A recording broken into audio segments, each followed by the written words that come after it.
دوستو بھائیوں، آج ایک بہت ہی اہم سوال ہمیں بھیجا گیا ہے۔ کہتے ہیں کہ یزید کے بارے میں کون کون سے علماء ہیں جنہوں نے خاموشی اختیار کی ہے۔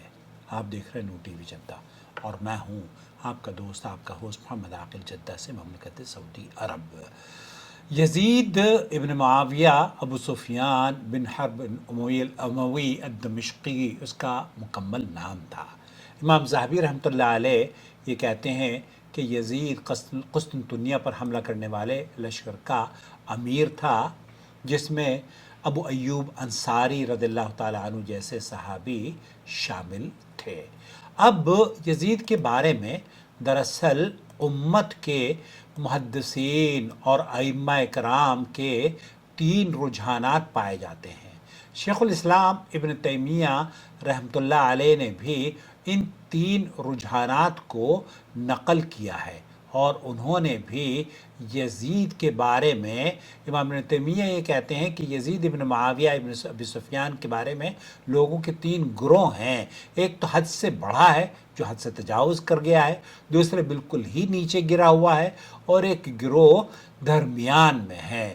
جو لوگ تو افراط و تفرید سے کام لینے والے ہیں، دو گروہ ہیں۔ ان میں سے ایک تو کہتا ہے کہ یزید ابن معاویہ کافر اور منافق ہے، اس نے نواسہ رسول حسین رضی اللہ تعالیٰ عنہ کو قتل کر کے اپنے بڑوں عتبہ اور شیبہ اور ولید عتبہ وغیرہ، جنہیں جنگ بدر میں علی ابن ابی طالب اور دوسرے صحابہ نے قتل کیا تھا، ان کا انتقام اور بدلہ لیا۔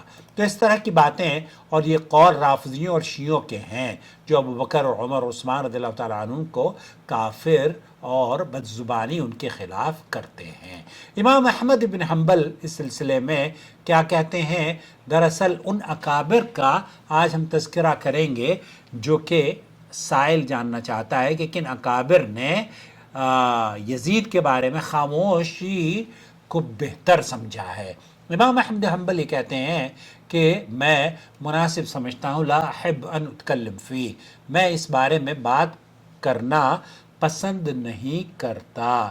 اسی طریقے سے امام اسحاق بن راہویہ بھی یہ کہتے ہیں کہ مشہور محدث اور امام احمد کے معاصر، ان سے بھی یہی منقول ہے کہ وہ یزید کے معاملے میں کلام سے گریز کیا کرتے تھے اور امت کو فتنے سے بچنے کی نصیحت کیا کرتے تھے۔ امام ابن تیمیہ نے بھی منہج السنت النبویہ میں لکھا ہے کہ فالواجب، ہم پر یہ واجب ہے کہ انسان صحابہ کے درمیان جو امور پیش آئے ان پر خاموشی اختیار کرے۔ امام ذہبی نے سیر اعلام النبلاء میں یزید کا تذکرہ کرتے ہوئے اس پر سخت کلام کرنے والوں اور لام تان کرنے والوں کے مقابلے میں احتیاط اور اعتدال اور متوازن رہنے کا راستہ اختیار کیا ہے۔ امام نووی رحمۃ اللہ علیہ نے بھی، وہ بھی شرح مسلم کے جو امام نووی رحمۃ اللہ علیہ ہیں، وہ یہ کہتے ہیں کہ جس چیز کا لائق ہونا چاہیے وہ یہ کہ صحابہ میں سے کسی کو برا نہ کہا جائے، اور ان کے درمیان جو کچھ پیش آیا اس سے اپنی زبان اس پر بند رکھی جائے۔ ابن کثیر رحمۃ اللہ علیہ بھی البدایہ والنہایہ میں لکھتے ہیں کہ صحیح بات یہ ہے کہ جو کچھ صحابہ کے درمیان پیش آیا اس پر خاموشی اختیار کی جائے۔ سعودی عرب کی فتویٰ کمیٹی، فالواجب، واجب یہ ہے کہ جو امور صحابہ کے درمیان پیش آئے ان سے زبان بند رکھی جائے اور ان میں بحث نہ کی جائے، بلکہ صحابہ کے فضل کا عقیدہ رکھا جائے اور ان کے لیے رضی اللہ تعالیٰ عنہ کہا جائے۔ شیخ ابن باز نے بھی اس موقف کو اختیار کیا کہ یزید کے بارے میں خاموشی بہتر ہے اور جو کچھ ہوا وہ اللہ کے سپرد کیا جائے۔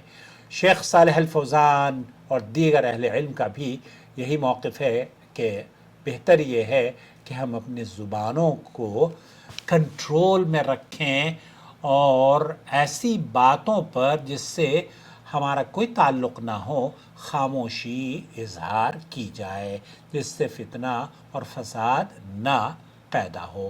امت کے اکابر جیسے امام احمد، امام نووی، امام ابن کثیر، امام ابن تیمیہ، لجنۃ الدائمہ والافتاء، سعودی عرب کے فتویٰ کمیٹی کے ممبران یزید کے معاملے میں بحث و مباحثے سے گریز کیا کرتے ہیں، اور وہ فتنے سے بچانے کے لیے یہی کہتے ہیں کہ یہی حکمت کی راہ اور سلامتی کی راہ ہے۔ آپ اور ہمیں کیا کرنا چاہیے؟ ہمیں یہ کرنا چاہیے کہ امت میں جو فتنے اور فسادات ہیں، ہم اگر کوئی چیز آپ کو جنت کے حصول کے لیے قریب کر دے تو آپ ذکر و اذکار کریں، بجائے اس کے کہ ان باتوں سے جن باتوں سے آپ کا کوئی تعلق نہیں ہے ان میں اپنے وقت کو ضائع نہ کریں۔ مجھے امید ہے وضاحت ہو گئی ہوگی۔ والسلام علیکم ورحمۃ اللہ وبرکاتہ۔